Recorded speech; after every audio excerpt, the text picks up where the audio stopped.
আসসালামু আলাইকুম ওয়া রাহমাতুল্লাহি ওয়া বারাকাতুহু। যে যেখান থেকে আমাদের ভিডিওটি দেখছেন, আশা করি সকলে ভালো আছেন।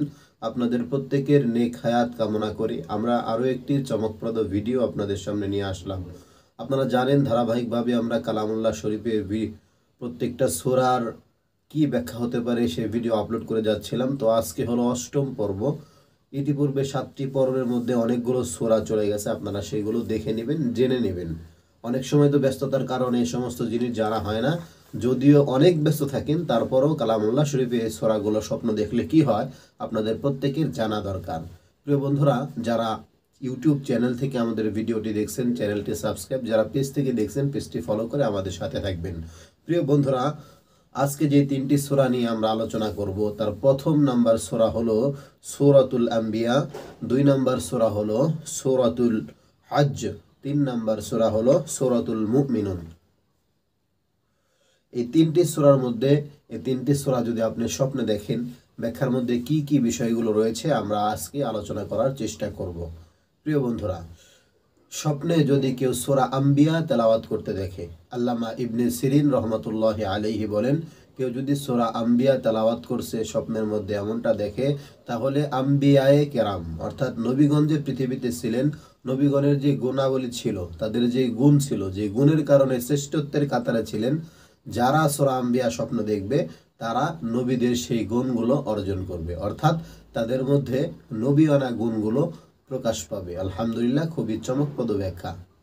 হজরত ইব্রাহিম কিরমানি রহমতুল্লাহ আলাইহি বলেন, ইহকাল ও পরকাল অর্থাৎ দুনিয়া এবং আখিরাতে সে সৌভাগ্যবান হবে, লাভবান হবে। হজরত জাফর সাদিক রহমতুল্লাহ আলাইহি বলেছেন, জ্ঞানী এবং বুদ্ধিমান হবে, দুঃখ কষ্ট থেকে মুক্ত হবে। তো সূরা আম্বিয়া তেলাওয়াত করতে দেখলে আল্লামা ইবনে সিরিন, ইব্রাহিম কিরমানি এবং জাফর সাদিক রহমতুল্লাহ আলাইহির 3টি মতামত আমরা এখানে জানতে পারলাম। এরপরে সূরা হজ। সূরা হজ যদি আপনি স্বপ্নে দেখেন, সেই ক্ষেত্রে আল্লামা ইবনে সিরিন রহমতুল্লাহ আলাইহি বলেছেন, যে ব্যক্তি সূরা হজ তেলাওয়াত করতে দেখবে সে ব্যক্তি আল্লাহর রাস্তায় তার সম্পদ ব্যয় করবে। অর্থাৎ আপনি যদি সূরা হজ তেলাওয়াত করতে দেখেন বা স্বপ্নে সূরা হজকে দেখেন কোনোভাবে, সেক্ষেত্রে আপনি আপনার সম্পদ আল্লাহর রাস্তায় ব্যয় করবেন, এমনটা বোঝা যাবে। হজরত ইব্রাহিম কিরমানি রহমতুল্লাহ আলাইহি বলেন, দুনিয়া বিমুখী হবে, অর্থাৎ দুনিয়ার প্রতি তার কোনো লোভ লালসা থাকবে না। 3 নাম্বার হজরত জাফর সাদিক রহমতুল্লাহ আলাইহি বলেছেন, নেককার হবে, অর্থাৎ বদকার নয়, নেককার হবে যে ব্যক্তি সূরা হজ তেলাওয়াত করতে দেখবে। তো আল্লামা ইবনে সিরিন, ইব্রাহিম কিরমানি এবং জাফর সাদিক রহমতুল্লাহ আলাইহির মতামতগুলো আপনাদেরকে জানানো হলো। এরপরে হলো সূরাতুল মুমিন। আপনি যদি সূরাতুল মুমিনুন মাক্কিয়া, যদি সূরাতুল মুমিনুনকে স্বপ্নে দেখেন, এর ব্যাখ্যার মধ্যে কি আসছে, আল্লামা ইবনে সিরিন রহমাতুল্লাহি আলাইহি বলেছেন, কেউ যদি সূরা মুমিনুন স্বপ্নে দেখে সে ঈমানদারদের সাথে হবে। একজন মুসলমানের জন্য এর থেকে বড় আর কি হতে পারে? একজন ঈমানদারের সঙ্গে থাকতে পারা, ঈমানদারের সঙ্গে থাকা, একজন ঈমানদার যেভাবে চলে সেভাবে চলতে পারা, ঈমানদারকে বন্ধু বানানো, এর থেকে বড় কিছু হতে পারে না।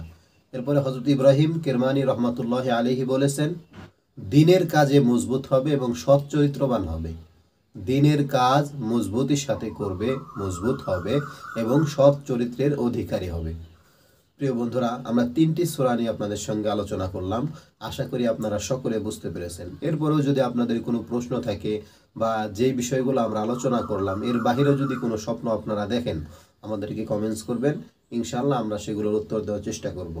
আপনারা যারা আমাদের সাথে আছেন, এই ভিডিওটি দেখলেন, পিছনের 7টা ভিডিও, 7টা পর্ব আপনাদের দেখা উচিত। 7টা পর্বের পিছনে যে সূরাগুলো আছে সমস্ত সূরাগুলো আলোচনা হয়ে গেছে, এজন্য আপনাদের প্রত্যেকেরই সেই ভিডিওগুলো দেখা উচিত। সকলে ভালো থাকুন, সুস্থ থাকুন। আসসালামু আলাইকুম ওয়া রাহমাতুল্লাহি তাআলা ওয়া বারাকাতুহু।